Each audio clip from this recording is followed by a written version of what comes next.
Hi everyone, I am Gencer Sumbul. Today I will present a comparative study of deep learning loss functions for multi-label remote sensing image classification. This work has been done with Hichame, Yessou, and Begüm Demir at Remote Sensing Image Analysis Group of TU Berlin. Here is my outline. I will first explain aim of the work, deep learning loss functions, and our analysis. Then I will finalize with conclusion. Considering the growth of remote sensing image archives, multi-label image sync classification from those archives became an important topic in remote sensing. Recently, deep learning has attracted great attention for multi-label classification problems. Up to now, all deep learning-based approaches use a combination of sigmoid activation with cross-entropy loss. Here, you can see a remote sensing image, and it is multi-labels. Once the image is fed into CNN, sigmoid is applied to logits that provides probability score of each class in the archive. Then cross-entropy can be calculated with probability scores and grant reference labels. However, this traditional usage is not fully suitable when a training set is imbalanced and there is time constraint for the training. There are also other losses that have not been studied in remote sensing for multi-label classification. Accordingly, our aim is to analyze and compare 7 different losses in terms of overall accuracy, class imbalance awareness, convexibility and differentiability, and learning efficiency. Let me first give you a brief introduction on the considered losses. Since cross-entropy loss has strong foundations from information theory, it is widely used for classification problems in deep learning. However, easily classified images can dominate the loss that limits the learning from hard examples. Accordingly, focal loss adds a modulating factor to cross-entropy loss that changes the focus from easy negatives to hard negatives.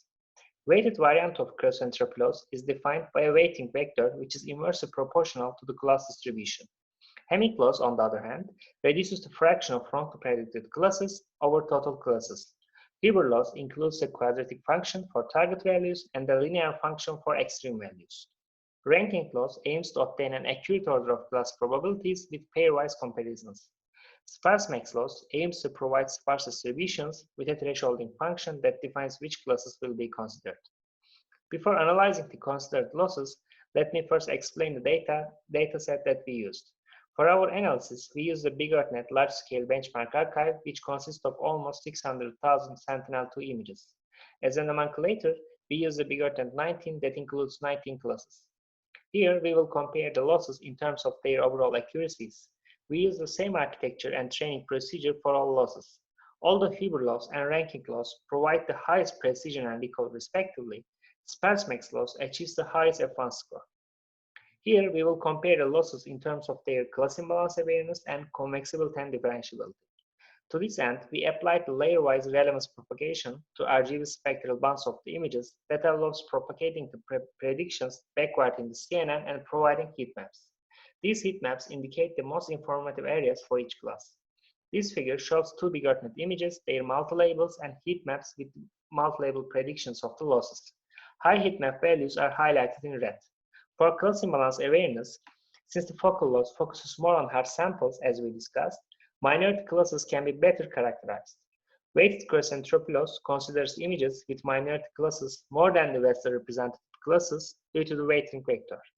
On the heat map of the cross-entropy loss for the top image, the semantic content associated with a well-represented class dominates the heat map values. However, using the focal and weighted cross-entropy losses which have class imbalance awareness show a more regular distribution of heat map values. Convexibility and differentiability are important properties for effective training and generalization capability. The Hamming and ranking losses are non-convex and discontinuous and thus difficult to be directly optimized. For the bottom image, you can see that convex losses provide a more accurate distribution of heat map values in terms of the correlation between the semantic content of the image and the heat map values. Here, we will compare the losses in terms of their learning efficiency. With more efficient learning procedures, similar accuracies can be obtained with fewer iterations. A fast convergence reduces the total training time which is required to reach a high performance. This figure shows the F1 scores on the validation set at different epochs of the training phase. As you can see that the CNNs trained with the sparse max and ranking losses lead better performances from the initial epochs. In this work, we analyzed and compared 7 different deep learning losses.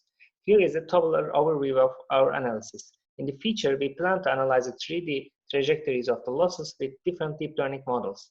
Thank you for listening to me. See you in the question and answer session.